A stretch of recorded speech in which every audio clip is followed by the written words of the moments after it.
Good morning students. Once again welcome you to 10th standard English class. In this video we are going to see the remaining part of the 4th unit prose lesson The Attic, written by Satyajit Ray. Here we are going to see the remaining part of the lesson from page number 96. He stays with a friend of his father's, Jogesh Kabiraj. Sasanka comes here, has tea and biscuits and always remembers to pay, having an acute sense of self-respect. But how long things will remain like this, I don't know. Having paid our bill and ascertained the location of Jogesh Kabiraj's house, we got into the car. Aditya was at the wheel. He expressed the wish to visit his house. So, you do want to see your house after all, I said. It has become essential to do so, Aditya replied. His nerves seemed overwrought for some reason. Now, we'll see the meaning for ascertained. That is confirmed. Next one is overwrought. Overwrought means being upset. We soon reached the house, which was surrounded by high walls. Even from the ruins, one could easily imagine how grand it must have been once upon a time. We entered the building, climbed up the stairs and reached the attic on the second floor of the house. Now, let's see the explanation for the above paragraphs. He never failed to pay his bill at the tea stall.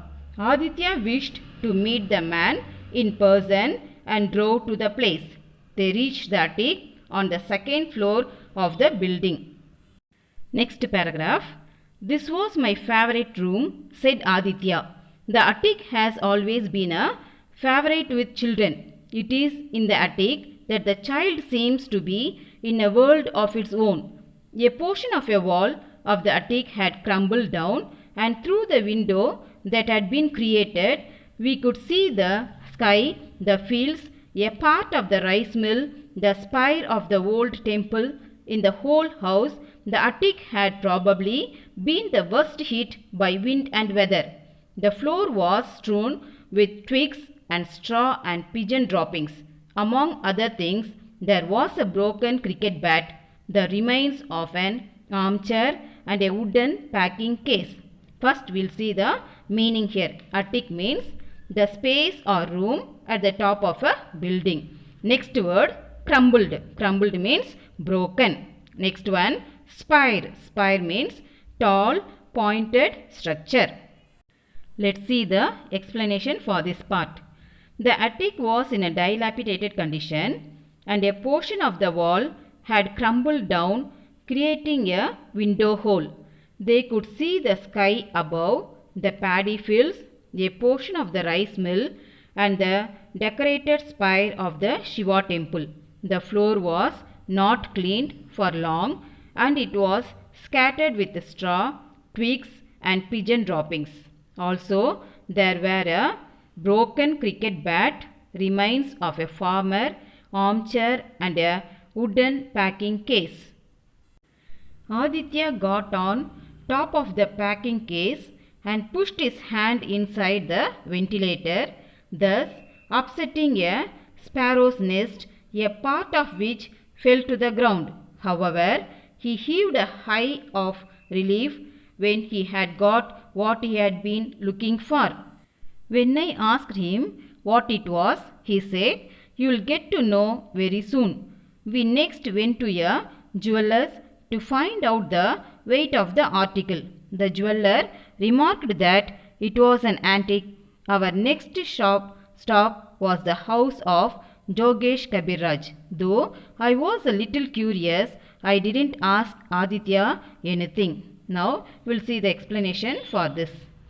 Aditya stood on the packing case and pushed his hand inside the ventilator.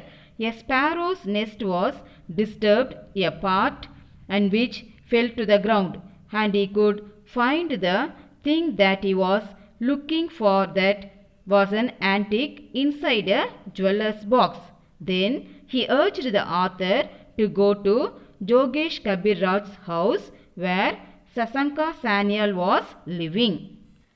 We entered the house and went to the room where Sasanka Sanyal stayed.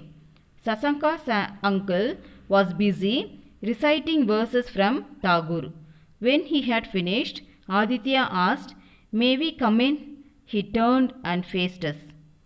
"No one visits me," he said in an unperturbed manner. "Would you mind if we come in?" "Come in." Except for a charpai, there was nothing else to sit on, so we remained standing. "Do you remember Aditya Narayanan Chowdhury?" Aditya asked him. Here we'll see the meaning for unperturbed. Unperturbed means undisturbed. "Of course," said the gentleman.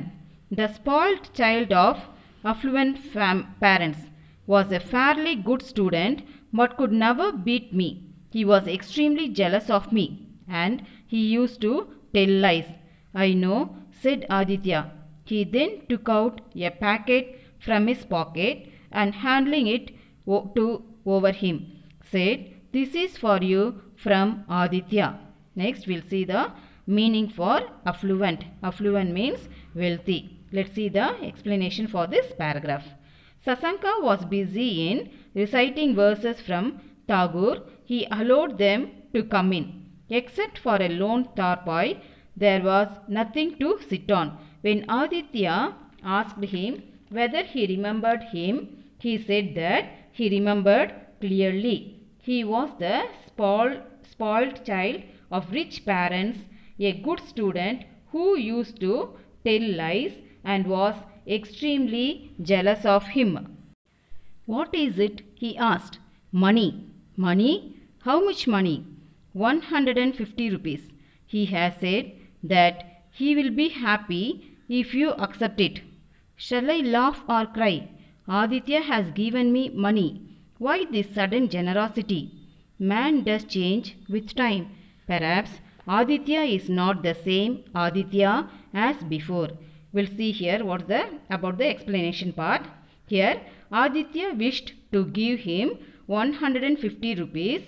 Sasanka laughed at his sudden generosity and refused to accept the money from Aditya. "A change. I got the price." He could not bear it. "He took it from me to show his father and never returned it to me. Said that there was a hole in his pocket and it had fallen through it. This is the price of the medal. It is yours." Sasanka Sanyal was amazed. He stared at Aditya and said, "The price of the medal? That could not be more than 5 rupees. It was a silver medal. Silver is now 30 times costlier than before." We'll see the explanation for this. Actually, Sasanka Sanyal wanted the medal which Aditya took from him to show and impress his father. But he never returned it to him. Instead, he said that he had lost it because of a hole in his pocket. Really, I had no news of that, but Sasanka uncle looked at the 15 10-rupee notes in his hand and then looked at Aditya. There was a completely new expression on his face. He said, "Aditya, this smacks too much of charity, doesn't it?" Let's see the meaning. Smacks means drive or put forcefully into something. We remained silent, peering intently at Aditya. Sasanka Sanyal smiled and said, "I had recognized you at Nagan uncle's tea shop by that mole on your right cheek. I could see you had not recognized me. So I recited the same poem that I had recited on the prize giving day on purpose so that you may remember. Then when you came to visit me, I couldn't help venting my anger on you." So in this paragraph, it tells about Aditya's repentance. He said that the medal cost was not more than 5 rupees and he had recognized Aditya by the mole on his right cheek at the tea stall. So he recited the same poem that he had recited on the prize giving day purposely so that he might remember him. He wanted to teach him a lesson for his act of betrayal. Hence, he was furious with Aditya. You have done the right thing. Your grievances are absolutely justified, but I will be happy if you accept the money, said Aditya. Sasanka Sanyal shook his head and said, No, money will soon be spent. I would have preferred to have the medal if it were possible.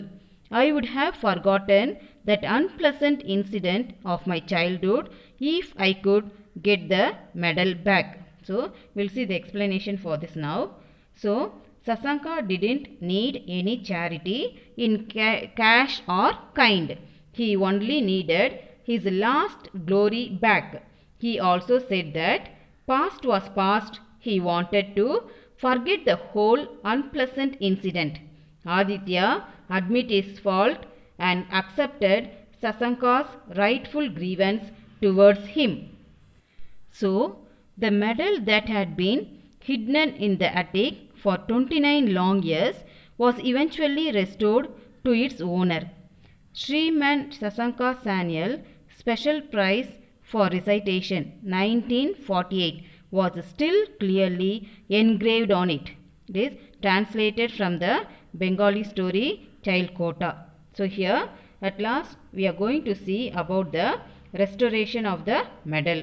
So Aditya handed over the medal to Sasanka, kept inside the ventilator of the attic as a hidden treasure for long 29 years. Thus it was restored to its true owner. Now we'll come to the conclusion part now.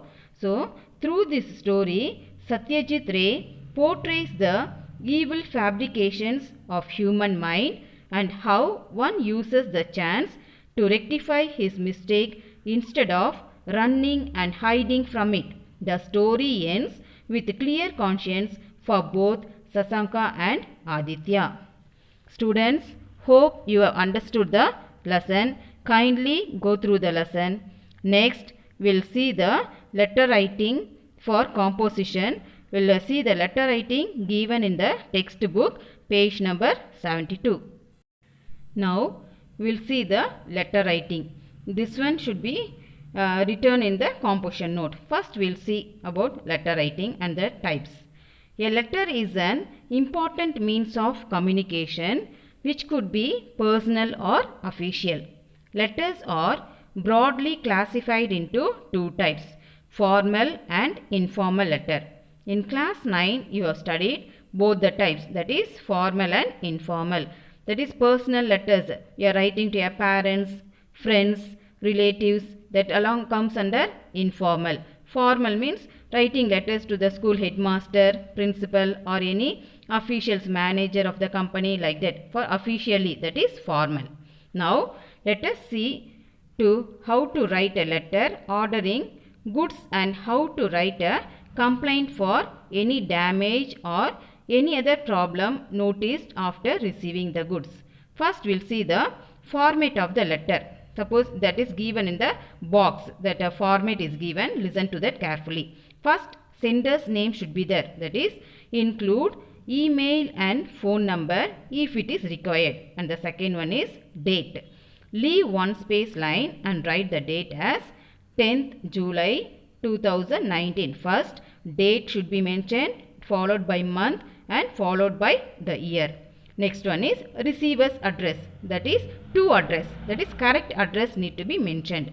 Next, subject of the letter. That is for what purpose you are writing the subject. Next one is salutation part. That is sir or respected sir or madam. Next, after writing all those things, we have to come to the body of the letter. That is the content of the letter. Introduce yourself and write the purpose of the letter. And the remaining things, that is you have to mention the details or the enquiries and conclusion. And the last closure, that is yours. That is sender signature and designation. You have to write a name or you have to put the signature. First, we'll see the model of letters. First, we'll see how to write letters for ordering things. So, here the question is given. Mrs. Miss Deepa, an NGO, writes a letter to the wholesale bookshop dealer placing order for 100 copies of medium size English Oxford Dictionary. So, based on this, now we are going to write the letter. First, what should come? First, that from address, that is Miss Deepa, that address is given. Next one is the date is mentioned. So, 13th May 2019. First date followed by month, and the last you have to mention the year. Next one is that is the proprietor Nishal Bookshop, that is Chennai. That one is to address. After writing from address and to address, the salutation part comes, that is sir or madam. After writing that one, subject of the letter should be mentioned. That is here the subject of the letter is order for English Oxford Dictionaries regarding. Next we'll come to the body of the letter, that is on reading the discount provided by your shop in the advertisement of yesterday's newspaper, I would like to place an order for 100 copies of medium-sized English Oxford Dictionary in your shop. I need the copies within a week. So, let me know the estimation for the bulk order placed as early as possible. So, this is the content of the letter. After writing the content of the letter or body of the letter, at the last that closure should be there. That is thanking you. After mentioning thanking you, yours faithfully, and here the name of the person is Miss Deepa. So up to that you have to write. Then after that you have to write address on the envelope. That is to address should be repeated again. Hope you have understood this letter writing, students. Now I'll give an assignment and I'll give a model of the letter. You can write that one in your composition notebook as exercise number 1. Thank you, students. May God bless you.